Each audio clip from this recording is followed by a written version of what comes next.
Hey everybody, how's it going? I just wanted to pull out the cameras and everything and just kind of do a vlog style video today.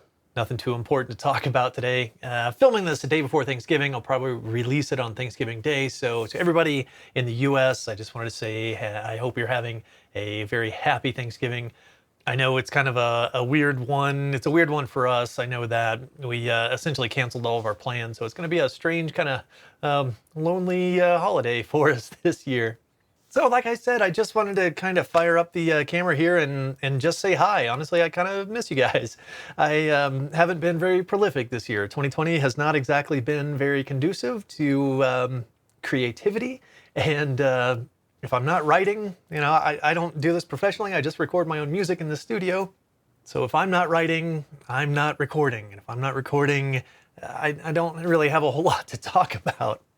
I hope that you in your studio have been able to find some good inspiration and kind of push through the doldrums here. I'm trying. It kind of fits and starts and everything here. I actually filmed this yesterday and went to edit it, and I just canned it because the video quality was terrible. With these vlog style videos, I just like to kind of put the camera in full automatic mode, don't worry about lights or anything, press record and go. And I guess usually I do that in the daytime and not under artificial lighting. And this camera didn't agree so well. And so it looked terrible.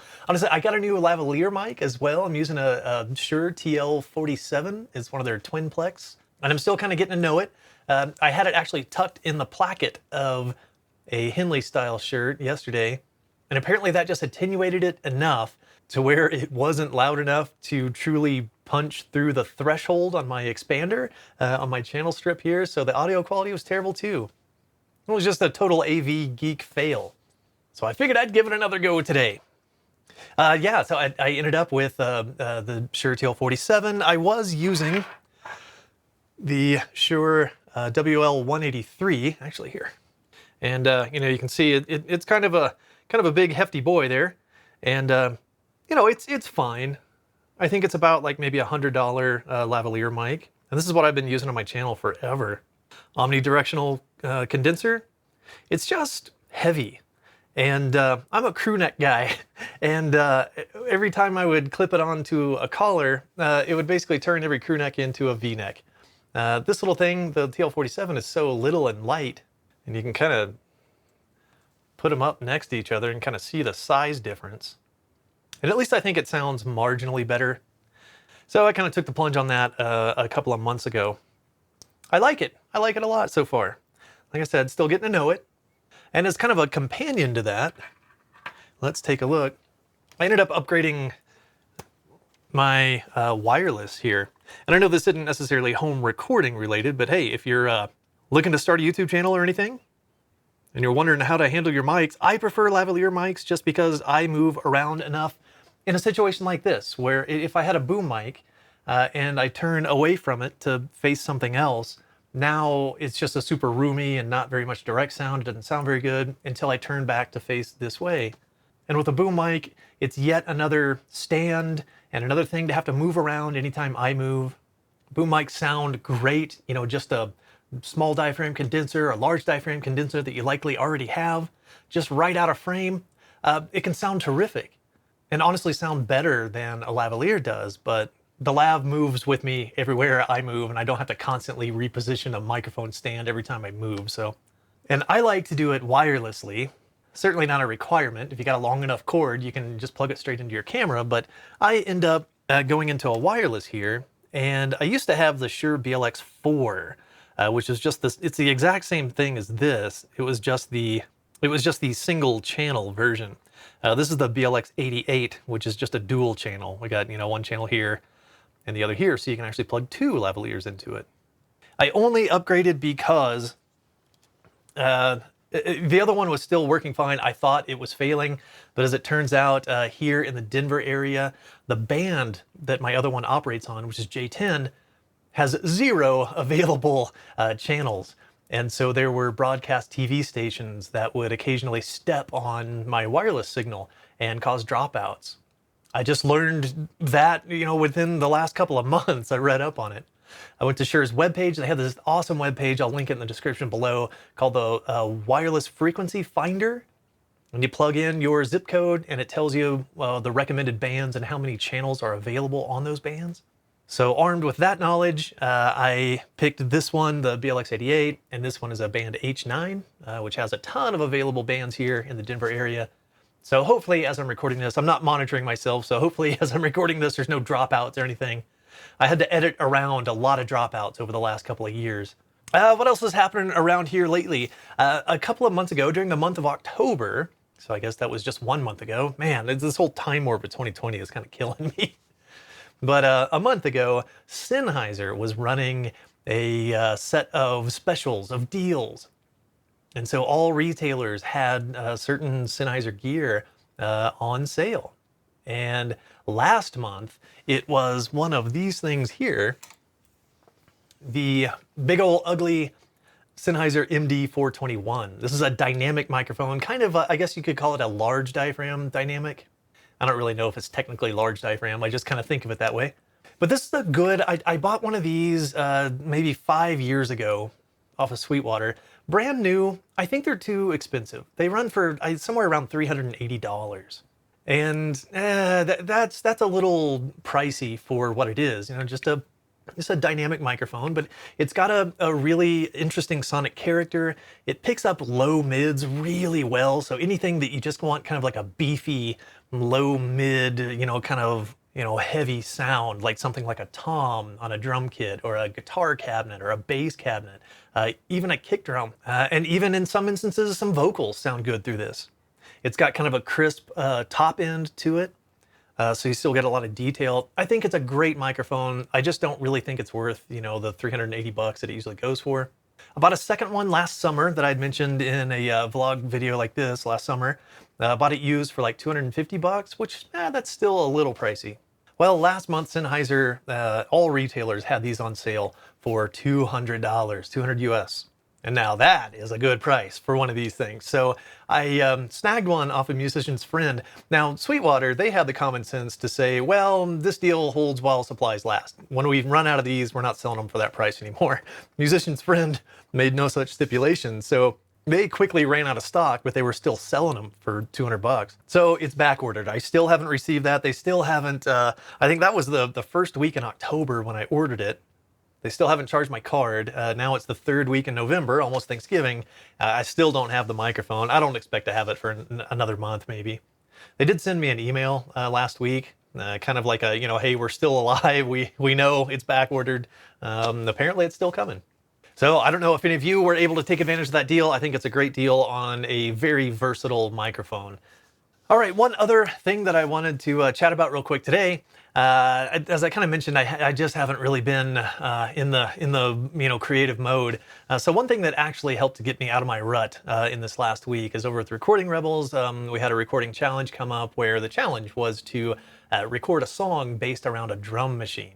Most of us are kind of, you know, old rockers, and you know, we tend to use virtual drums, trying to sound like the real thing.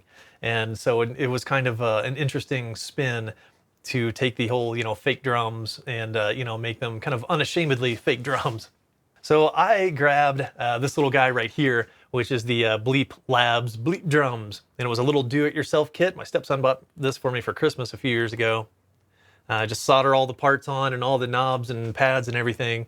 And it's just a fun little gizmo. And I don't find enough opportunities to use it. So this was a good opportunity to pull this out and tap in some little drum parts. So I'd sent that it's just a real quick project that I did. And you know, the song's less than 2 minutes long. I spent less than 24 hours from concept to the state that it's in now. Sent it to one of my friends, and you know, he enjoyed it. I think it was a fun project. He's trying to get into home recording. He just kind of asked like, man, I wish I knew how you did that. So I figured, hey, let's take a few minutes here and let's just kind of go through a few. This is a really simple mix, a really simple thing. So let's just spend a few minutes and I'll go through.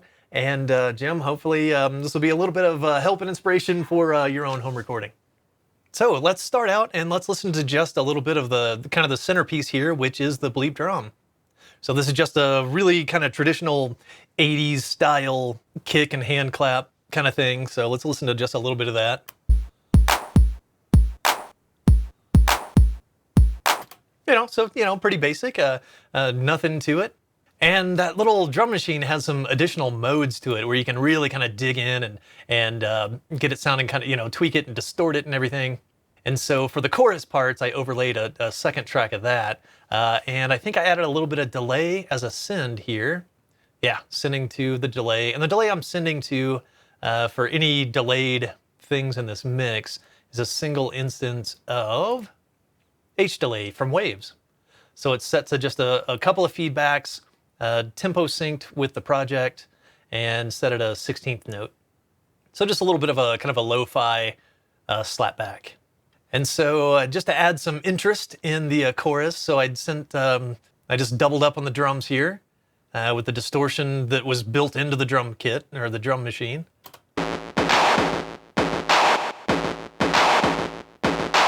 You know, so just kind of nasty, and that delay gives it a little bit of stereo interest. I think on this one, yeah, I added a low pass and a high pass to just cut out the lows and the highs. So you hear them both together, and sounds like this.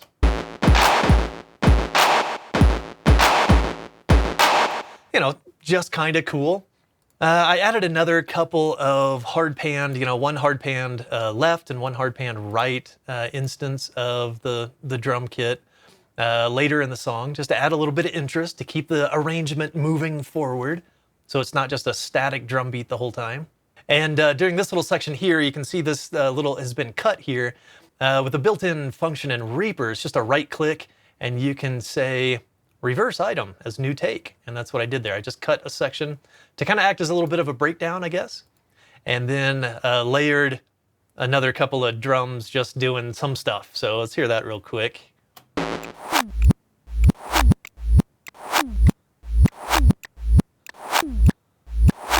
You know, so it just adds a little bit of interest just as a change up. Now, I think my favorite part of this mix was the bass guitar. It was so much fun to do. This is a Fender Precision bass played through this little, where'd he go? Yeah, here he is. This was a do-it-yourself Ampeg Scrambler clone from Retrotone. Some of you may remember a couple of years ago, I did a video about building this and testing it out and everything. So this is just I don't even know how to describe it. It's a fuzz. It's just a very kind of extreme fuzz effect. So run a bass guitar through this. And I also put, there's an amp sim from Waves GTR on here. So it's like an amp, a couple of cabinets, and a couple of microphones. Just to give it a little bit of rounding off and sound like it was made in space. A little bit of EQ on it. So I just took out the lows and then high passed it around 5K. Just to leave a little bit of space for everything else going on. So let's hear this bass. This was just fun as heck. This is great.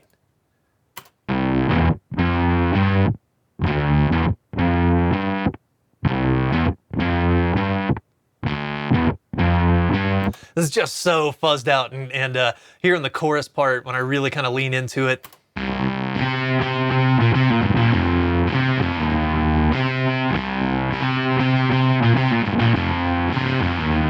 it's just, I don't know, just so over the top. It's just kind of funny and fun to me. And so that's pretty much it for the instrumental. It's just a few layers of drum machine and a bass guitar. And other than that, it's all just vocals. And so for the vocal on this, I plugged it into my 1073. Let's take a quick look here. And this is a BAE 1073. This is just a terrific preamp. This is, you know, one of the nicest pieces of gear I have in my little studio here. It's so over the top and unnecessary for a home studio, but I love it so much. But one of the great things about a 1073 circuit, or any preamp where you have both an input and an output, is you can really drive the input and then turn down the output to compensate. And since this thing has some really high quality transformers, input and output transformers inside of it, you can drive those transformers into saturation and get some, you know, really cool saturation and distortion effects that way. So that's what I did. The vocals are just a handheld. I was just holding an SM57 sitting right here and essentially controlling the amount of distortion by how close to the microphone I was. So on kind of the verse part here, you can hear that saturation, but I'm not really digging into it. I wanted to feel the rush of pulling flush with you. Just sounds a little dirty. I'm sending to that same delay right here, just mixing in a little bit of that slapback delay. I think I've got some effects on here. So a little bit of Melodyne. I had a few sour notes I corrected with Melodyne. Melodyne really wants me to upgrade to version 5, and I'm not there yet, Melodyne. Leave me alone. Some EQ on it to take out the low lows and dig out some of that 200 to 300 hertz mud. And other than that, it's just left alone. And then there's a de-esser on it to kind of take some of the hiss out of those S's. And that's it. Now you can hear in the chorus part, when I get really close and I'm singing louder, you can really hear the distortion from the preamp.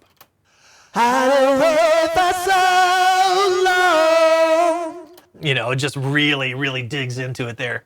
There's no compression on the lead vocal because that clipping transformer is I mean, look at those waveforms. They are just clipped right off. So that's essentially acting as my compressor. And there's no reverb or any other things on there. It's just that slapback delay, the kind of natural compression from the overdriven preamp, some EQ, and a de-esser. Now for a little bit of added stereo interest in the choruses, I just recorded a couple more performances of the same thing and panned one hard left and panned the other hard right. And so if we add those in there, we'll hear those against there.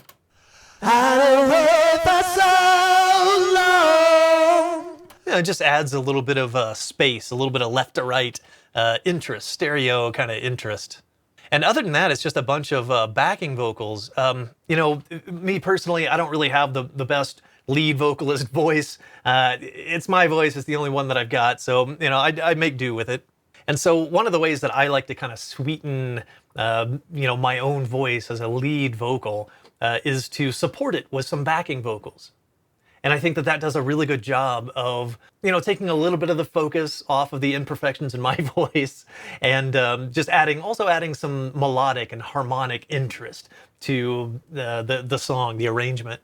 I have 4 backing vocal parts, these backing vocal harmonies.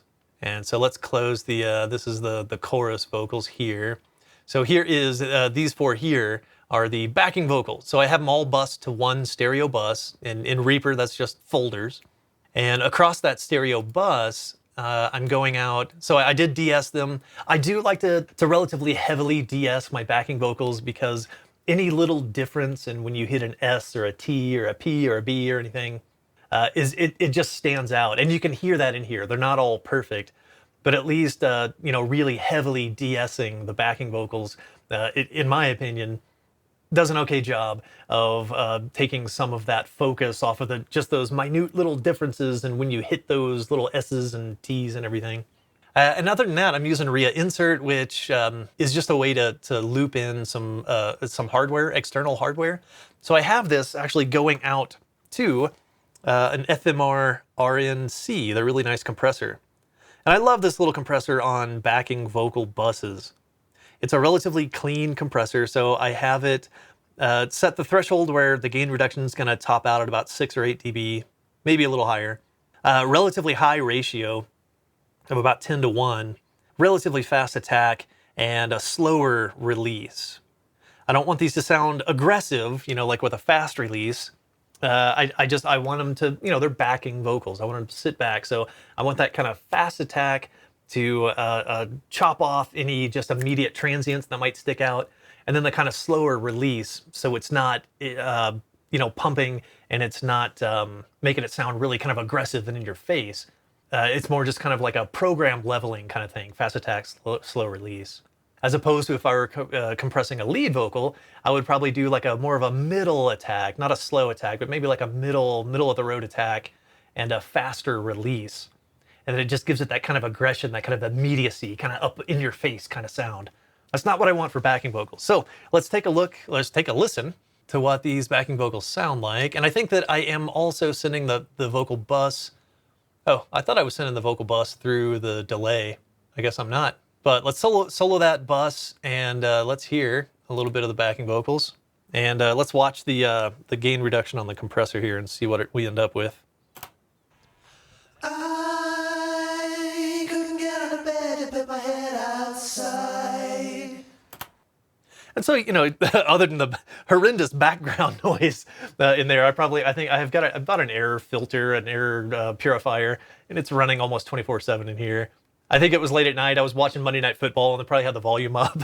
So, you know, that's about how much effort went into this. But you can hear how just kind of smooth they are. If I had it to do again, I would use a different microphone. All those 4 parts were, again, handheld SM57 sitting right here. I probably would have switched to a different microphone to give them a little bit of a different character, so they would kind of stand apart a little bit. But hey, you know, I think it worked out all right. So when we hear everything together, like that's everything. That's everything in this mix. Not a whole lot to it. So when we hear it all together, I won't make you to listen to the whole thing, but let's listen to about a minute of this here.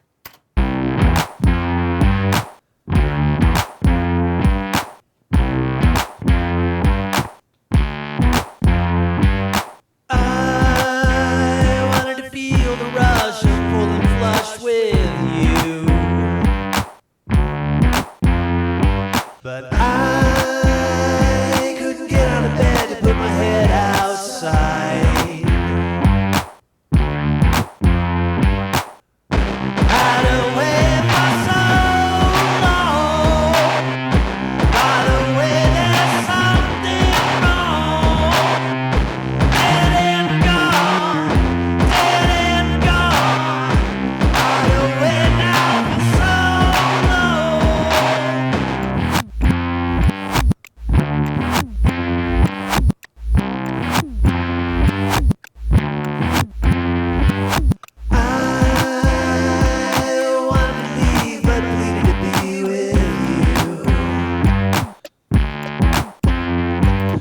All right, you get the idea. You get the idea there.